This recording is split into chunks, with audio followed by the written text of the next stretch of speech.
Namaskar, Jai Hind. Welcome to my channel Samrat Education Hub.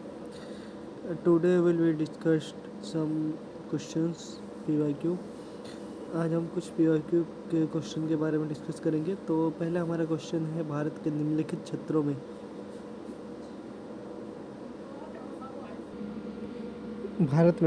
क्षेत्रों में great Indian hornbill के अपने प्राकृतिक आवास में पाए जाने की सबसे अधिक संभावना कहाँ है?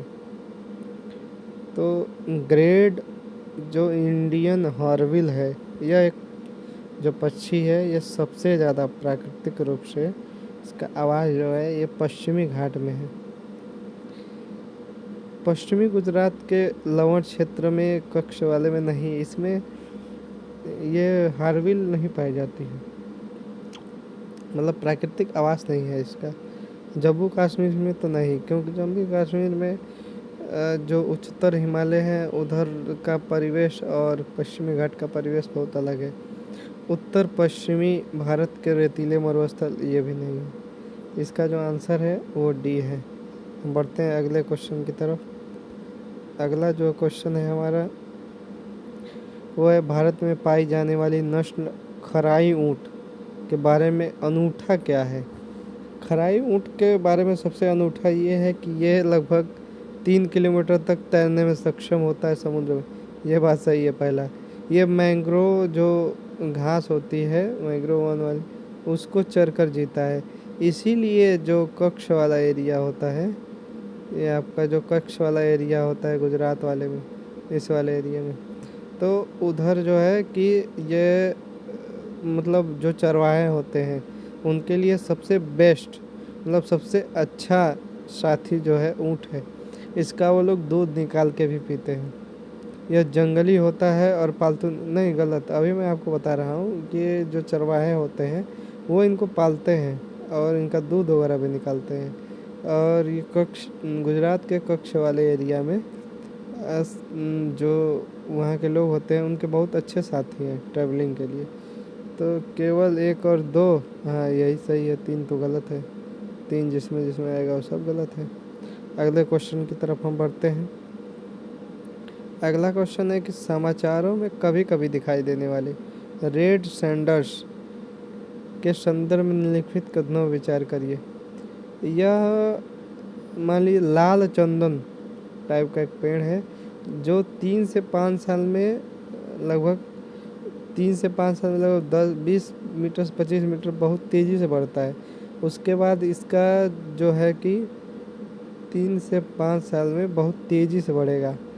उसके बाद इसका जो हाइट है वो बढ़ना धीमा हो जाता है और इसमें लाल होने में लगभग आप मान के चलिए 20 से 25 साल लगते हैं इसको लाल होने में, मतलब प्योर लाल होने में समय लगता है। यह दक्षिण भारत के एक भाग में पाई जाने वाली एक वृक्ष जाति है और ये जंगली भी है। एक वृक्ष जाति है, ये बात सही है। यह दक्षिण भारत में उष्णकटिबंधीय वर्षावन नहीं, यही बात गलत है। यह मतलब जो कटीले हैं जैसे कर्नाटक, तमिलनाडु, आंध्र प्रदेश, इन सब के बॉर्डर पे जो एरिया है वहाँ पे ये पाया जाता है, मतलब ज़्यादातर पाया जाता है। उधर पर्णपाती वन है और आपके कटीले प्रकार के वन है, उधर पाया जाता है। तो इसका केवल एक सही है, 2 गलत है। 2 जहाँ जहाँ रहेगा वो गलत है। इसका आंसर ये है।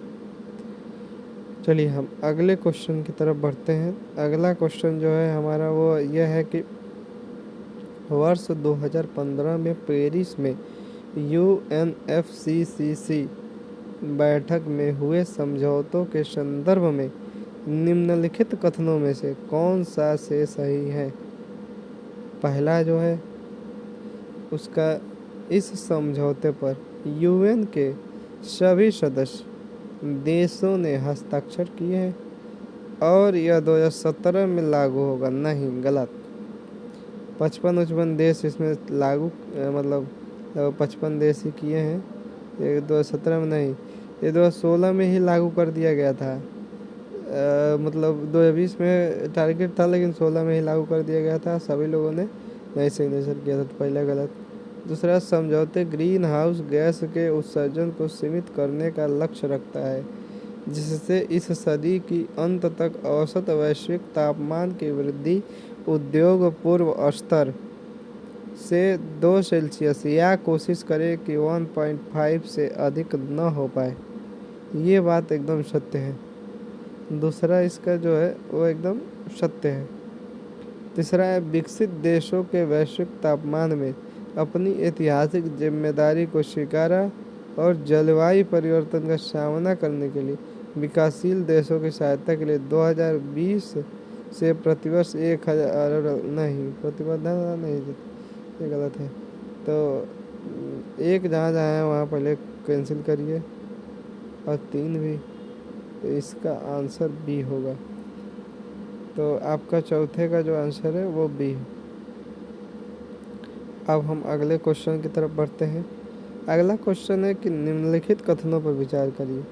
धारणीय विकास लक्ष्य सस्टेनेबल डेवलपमेंट गोल की पहली बार 1972 में एक वैश्विक विचार मंडल थिंक टैंक ने, जिसे क्लब ऑफ रोम कहा जाता है, प्रस्तावित किया था। नहीं, ये बात कदापि गलत है।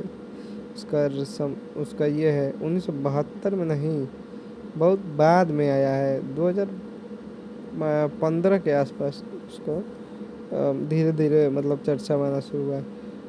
उस समय जैसे 1983 में सबसे पहले 1983 में एक आयोग बना था, मतलब उसके लिए कि पर्यावरण को कैसे सही रखा जाए ताकि आने वाली पीढ़ियों के लिए है।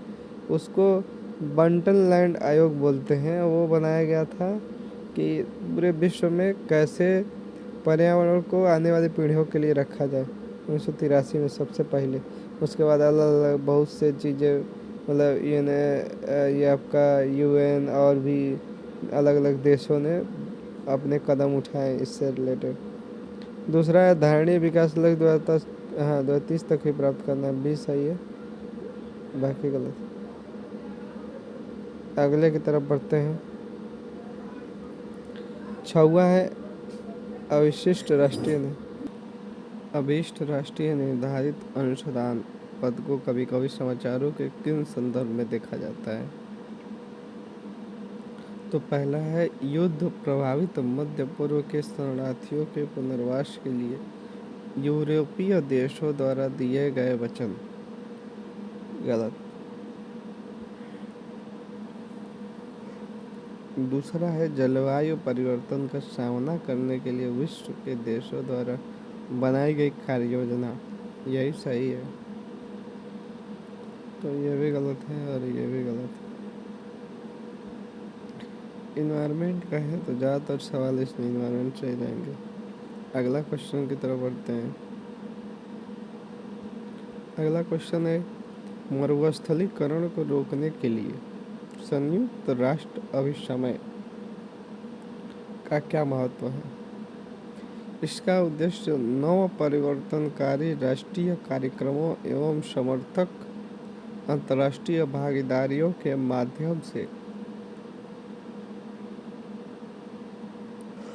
प्रभावकारी कार्रवाई को प्रोत्साहित करना है। दूसरा है, यह विशिष्ट रूप से दक्षिणी एशिया और उत्तरी अफ्रीका के क्षेत्रों पर केंद्रित होता है तथा इसका सचिवालय इन क्षेत्रों में वित्तीय संसाधनों के बड़े हिस्से का नियंत्रण सुलभ करता है। यह मरुस्थलीकरण को रोकने में स्थानीय लोगों की भागीदारी को प्रोत्साहित करने हेतु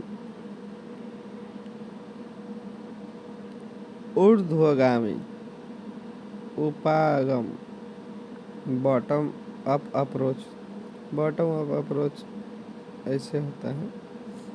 पहले नीचे से शुरू करते हैं, फिर ऊपर की तरफ जाते हैं। इसको बॉटम अप अप्रोच बोलते हैं। यानी कि सबसे नीचे वाले को पहले लाभदायी करेंगे, फिर वो जब लाभदायी हो तो उसके ऊपर वाले को, फिर उसके ऊपर वाले को। नीचे दिए गए कोट का सही प्रयोग कर उत्तर चुनिए। केवल एक, केवल दो, तीन, केवल एक और तीन, चौथा एक, दो, तीन। तो जो सातवां है उसमें देखिए, इसका उद्देश्य नव परिवर्तनकारी राष्ट्रीय कार्यक्रमों और समर्थक अंतर्राष्ट्रीय भागीदारों के माध्यम से प्रभावकारी कार्रवाई को प्रोत्साहित करना। ये तो सही है, लेकिन जो दूसरा है इसमें है, यह विशिष्ट रूप से दक्षिणी और उत्तरी अफ्रीका के क्षेत्रों पर केंद्रित होता है। इसका सचिवालय इन क्षेत्रों को वित्तीय संसाधनों के बड़े हिस्से का, इसमें दो चीज़ें हैं, मुख्य रूप से बड़े हिस्से का नियंत्रण सुलभ कराता है। गलत।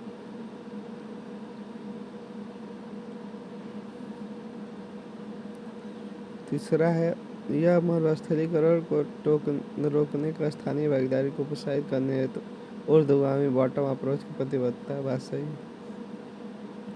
तो केवल एक गलत, इसमें तो दो है ही, तो ये भी गलत, ये सही है, ये गलत, यानी इसका सी आंसर सही है। अगले क्वेश्चन की तरफ बढ़ते हैं। अगला क्वेश्चन है, निम्नलिखित युग्मों पर विचार कीजिए। कभी कभी समाचारों में देखे जाने वाले शब्द और उनका मूल स्रोत।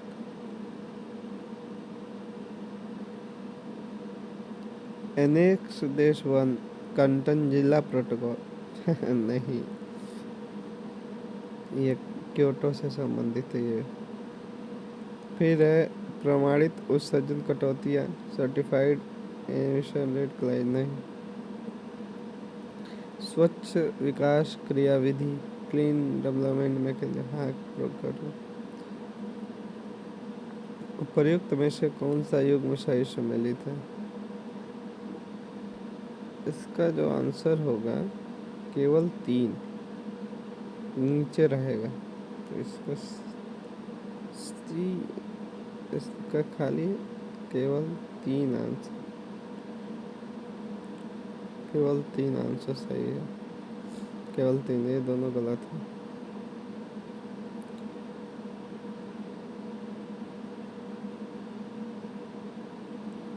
केवल 3। 9वें की तरफ बढ़ते हैं।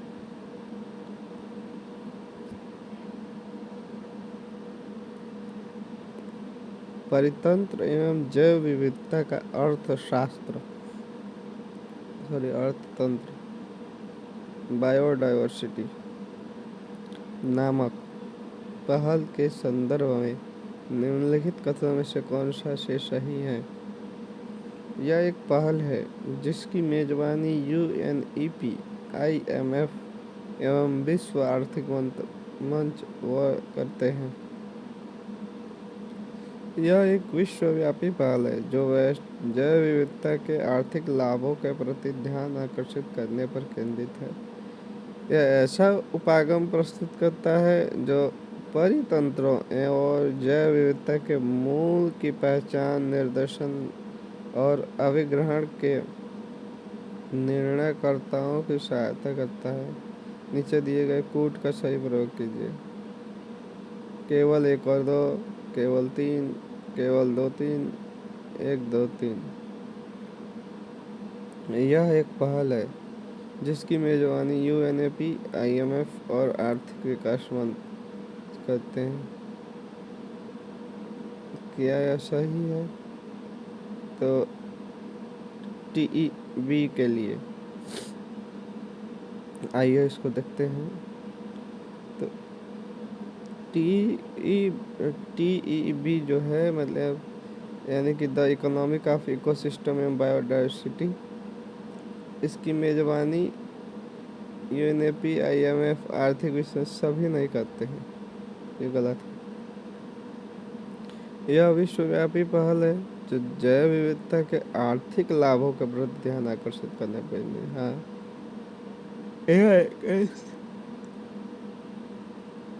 उपागम है प्रस्तुत करता है जो परितंत्र एवं जैव विविधता के मूल पहचान और निर्देशन, अभिग्रहण और सहायता करता है, ये भी सही है। एक गलत, केवल 3 गलत, सी सही, 4 गलत। अगले को चलते हैं। अगला जो क्वेश्चन है वह निम्नलिखित कथनों में कौन सा से सही है? UNREDD+ प्रोग्राम की समुचित अभिकल्पना और प्रभावी कार्यान्वयन महत्वपूर्ण रूप से योगदान दे सकते हैं। पहला, जैव विविधता का संरक्षण करने में। दूसरा, वन्य पारिस्थितिकी के समस्थानशीलता में। तीसरा, गरीबी कम करने में। नीचे दिए गए कोड का सही प्रयोग करके उत्तर चुनिए। 1 2, केवल 3, 2 और 3, 1 2 3। तो इसके हम वो देखते हैं। जो UNREDD प्रोग्राम है वो जैव विविधता का संरक्षण करने में है, वन्य परिस्थिति का समस्थानशीलता में भी है, गरीबी कम करने में भी है। वो मतलब क्या बोलते हैं, पर्यावरण का अच्छे से विकास हो, उस पर ध्यान देते हैं। इसमें कई चीज़ों को इंक्लूड किया गया है, अलग अलग क्षेत्रों को। तो इसका डी आंसर है। हमारे चैनल पे बने रहने के लिए आपका बहुत बहुत धन्यवाद। अगले वीडियो के लिए हमारे चैनल को सब्सक्राइब करें, वीडियो को लाइक एंड शेयर करें, कमेंट्स करें अगर कोई भी गलतियां हैं या आपको दूसरे सब्जेक्ट्स के बारे में पढ़ना है तो। हम अभी डेडिकेटेड कोर्स लाने वाले हैं, तो आप हमारे चैनल पर ज़रूर बने रहें। धन्यवाद।